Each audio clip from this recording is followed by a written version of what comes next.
Soyez les bienvenus dans le Journal de l'Afrique. Bonjour à tous. À la une de ce lundi soir, Simone Gbagbo de retour devant les juges. Deuxième audience sous haute tension. La justice ivoirienne s'est également penchée sur Laurent Gbagbo. Nous verrons pourquoi.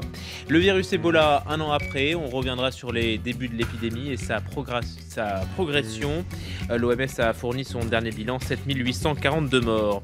Et puis, à quelques jours de 2015, nous vous proposons les meilleurs reportages de l'année écoulée. Ce soir, nous irons dans le parc naturel de Taï, en Côte d'Ivoire, dépaysement garanti. La journée a donc été mouvementée à Abidjan. La Côte d'Ivoire juge depuis vendredi l'épouse de Laurent Gbagbo, Simone, l'ex-première dame, est accusée d'atteinte à la sûreté de l'État. Et ce lundi, l'audience a été suspendue. Vanessa Abba avec Hilaire-Zon. L'audience aura duré en tout et pour tout 30 minutes. Le procès est suspendu à la demande des avocats de la défense. Dans le box des accusés, celle que beaucoup surnomment la Dame de Fer, Simone Gbagbo. L'épouse de l'ex-président ivoirien est jugée pour atteinte à la sûreté de l'État, tout comme 82 autres dignitaires de l'ancien régime. Il faudra donc attendre avant de connaître la décision du tribunal d'Abidjan. Devant le palais de justice, plusieurs dizaines de proches des victimes sont venus crier leur colère. Je ne peux pas donner. Il y a 2 enfants opérés. Ma fille là, elle a 5 ans. Elle n'a pas connu son papa. Voilà pas d'année qui est arrivée. Je n'ai personne pour occuper mes enfants. Tous réclament justice.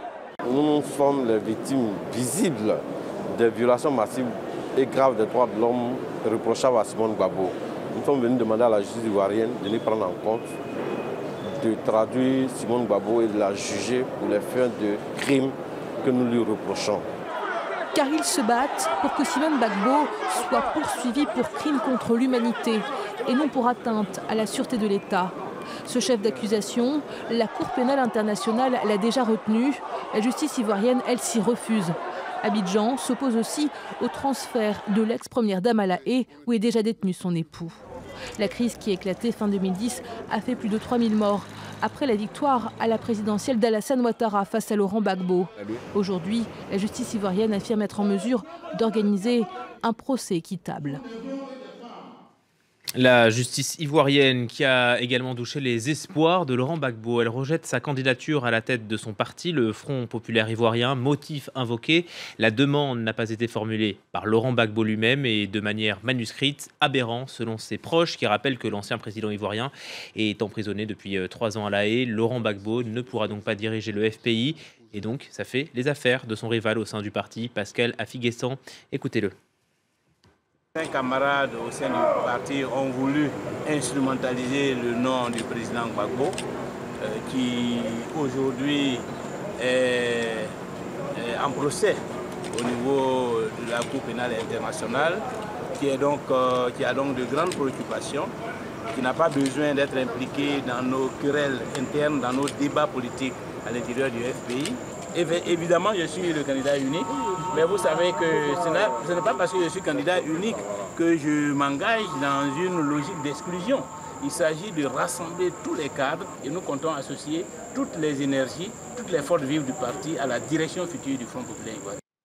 Voilà, propos recueillis par Hilaire-Zon. Autre procès, cette fois au Sénégal. Karim Wade reste en prison puisque sa demande de liberté provisoire lui a été refusée. Le fils de l'ancien président est emprisonné depuis 20 mois.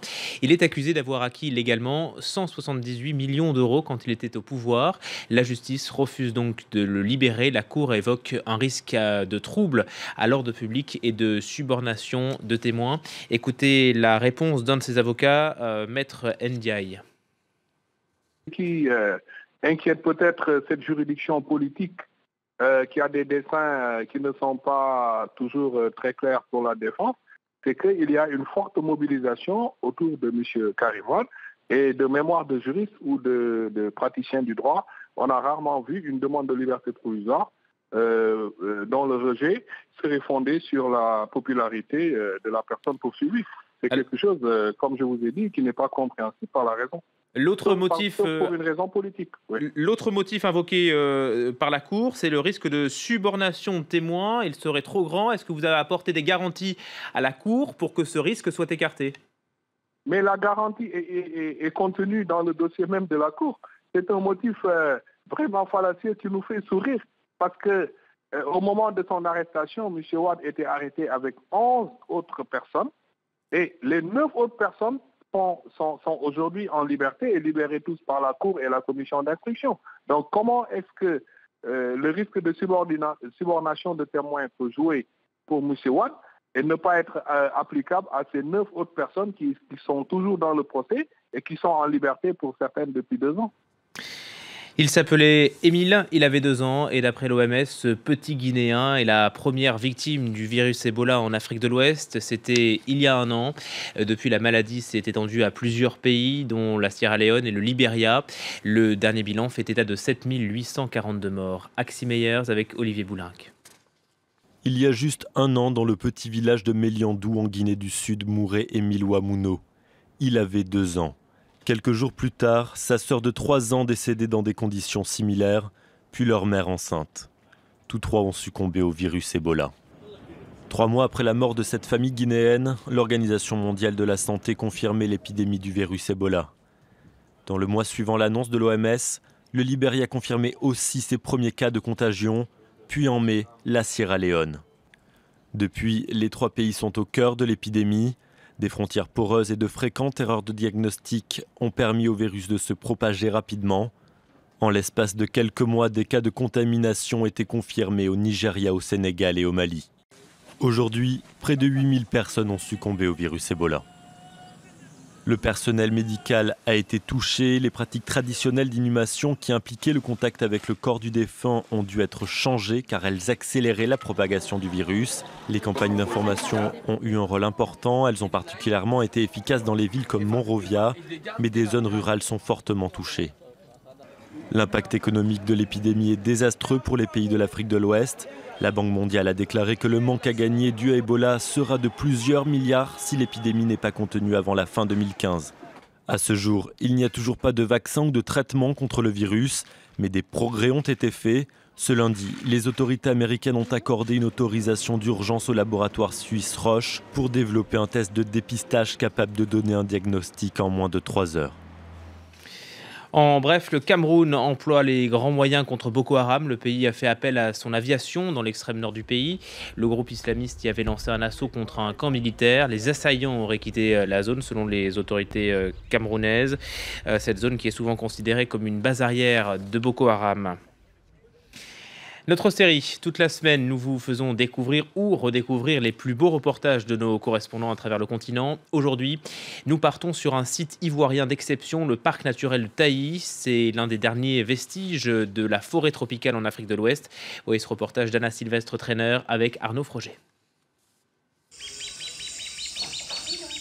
Sous la brume, c'est un sanctuaire qui se réveille. La dernière forêt primaire ivoirienne est un joyau où il n'est pas aisé de pénétrer. Juste là où il y a l'escalier en bois, c'est l'entrée officielle du parc. Une fois embarqué, il faut se laisser porter et marcher pendant des heures. Surmonter les obstacles pour découvrir les petits et grands habitants de la forêt. Ce câble est spécial.